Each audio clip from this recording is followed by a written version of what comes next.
রাসূলুল্লাহ সাল্লাল্লাহু আলাইহি ওয়াসাল্লাম বলেন, যে ব্যক্তি আমার 40টি হাদিস আমার উম্মতের কাছে পৌঁছাবে তার জন্য আমি কিয়ামতের দিন বিশেষভাবে সুপারিশ করব। সুবহানাল্লাহ। নাম্বার 2, মানুষের মধ্যে যারা মৃত্যুকে বেশি করে স্মরণ করে এবং তার জন্য প্রস্তুতি নেয় তারাই সবচেয়ে বুদ্ধিমান।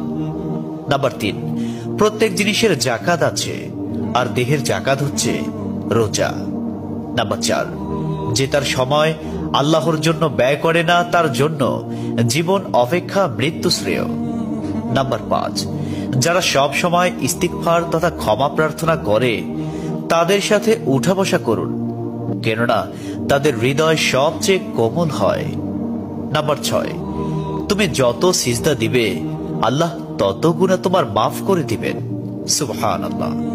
নাম্বার 7, সূরা ফাতিহা প্রায় 1000 রোগের ওষুধ।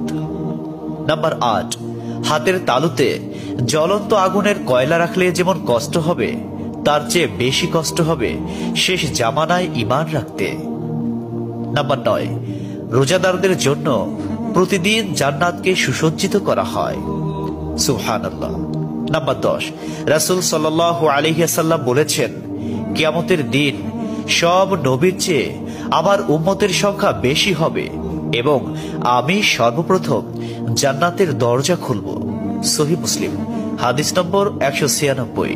11, যে ব্যক্তি রোজা রাখা অবস্থায় মারা যাবে আল্লাহ তাকে কিয়ামত পর্যন্ত সকল রোজার সওয়াব দান করবেন। সুবহানাল্লাহ।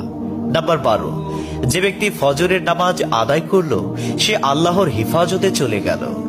নাম্বার 13, রাসূলুল্লাহ সাল্লাল্লাহু আলাইহি ওয়াসাল্লাম বলেছেন, রোজা ও কোরআন কিয়ামতের দিন মানুষের জন্য সুপারিশ করবে। মুসনাদে আহমদ, হাদিস নম্বর 6626।